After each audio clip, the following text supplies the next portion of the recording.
aujourd'hui, donc on va faire un exercice sur les nombres complexes, niveau terminal S. C'est résoudre une équation du troisième degré en connaissant déjà une solution. Pour la première question, c'est donc montrer que 2 est une solution de l'équation z au cube plus 2z carré moins 16 égale 0. Pour ceci, on pose z égale 2. Donc on remplace dans cette équation-là z par 2. Et 2 au cube plus 2 fois 2 au carré moins 16. Donc 2 au cube font 8, 2 fois 2 au carré font 8, moins 16. Donc 8 plus 8, 16, moins 16, et donc égal à 0. Donc 2 est une solution de l'équation E. Maintenant, passons à la deuxième question. Existe-t-il des réels A, B, C tels que z au cube plus 2z carré moins 16 égale z moins 2, facteur de A, z carré plus bz plus c pour tout nombre complexe z.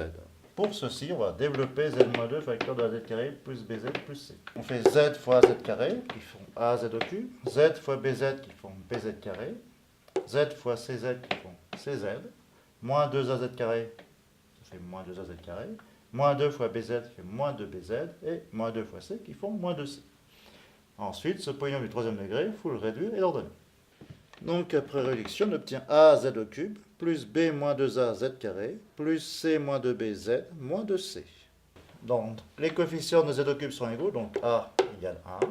Les coefficients de z carré sont égaux, donc b moins 2a égale 2. Le coefficient de z, c moins 2b, ici il n'y en a pas, c'est 0, donc c moins 2b égale 0. Et la constante sont égales, et donc les deux constantes sont égales, moins 2c égale moins 16. Donc a égale 1, b égale 2a plus 2, c égale 2b, et c égale moins 16 sur moins 2. A on remplace par 1, ça fait donc b égale 4, et b on remplace par 4, ça fait c égale 8. On peut remarquer que moins 16 sur moins 2, ça fait aussi 8. Z au cube plus 2z carré moins 16, écrit sous la forme z moins 2 facteur de z carré plus 4z plus 8. Et maintenant, passons à la troisième question. Maintenant, on va résoudre l'équation E, z au cube plus 2z carré moins 16 égale 0. Donc l'équation E est équivalente à l'équation z moins 2 facteur de z carré plus 4z plus 8 égale 0. Aussi bien dans R que dans C, pour qu'un produit de deux nombres soit nul, il faut que l'un ou l'autre des facteurs du produit soit nul. Le premier facteur, c'est z moins 2 égale 0. Et le deuxième facteur, c'est z carré plus 4z plus 8 égale 0. Donc z égale 2 ou z carré plus 4z plus 8 égale 0. C'est un polynôme du second degré, donc c'est comme les équations du second degré dans R. La première chose qu'on doit faire, c'est calculer delta. Delta, donc c'est le coefficient de z au carré, moins 4 fois la constante, multiplié par le coefficient de z au carré. Nous avons un discriminant strictement négatif, comme on est dans C. Donc il existe deux solutions complexes qui sont des conjuguées entre elles, qu'on notera Z1 et Z2. Donc pour calculer Z1, on prend l'opposé du coefficient de Z, moins 4, plus I, racine carrée de valeur absolue de delta, parce que en dessous de la racine carrée, le nombre doit toujours être positif. Qui font donc moins 4 plus I racine de 16 sur 2. Ils font donc moins 4 plus 4i sur 2, qu'on peut simplifier par 2. Ils font donc moins 2 plus 2i. La deuxième solution, Z2, c'est le conjugué de Z1, donc la même partie réelle et l'opposé de la partie imaginaire. Ce qui fait que Z2, c'est moins 2 moins 2i. Donc les solutions de l'équation E, Z au cube, plus 2z carré moins 16 égale 0, sont sous forme algébrique. Donc 2, moins 2 plus 2i, et moins 2 moins 2i. Trouvez la forme trigonométrique de 2, de moins 2 plus 2i, et de moins 2 moins 2i. Pour ça, on va faire un petit rappel.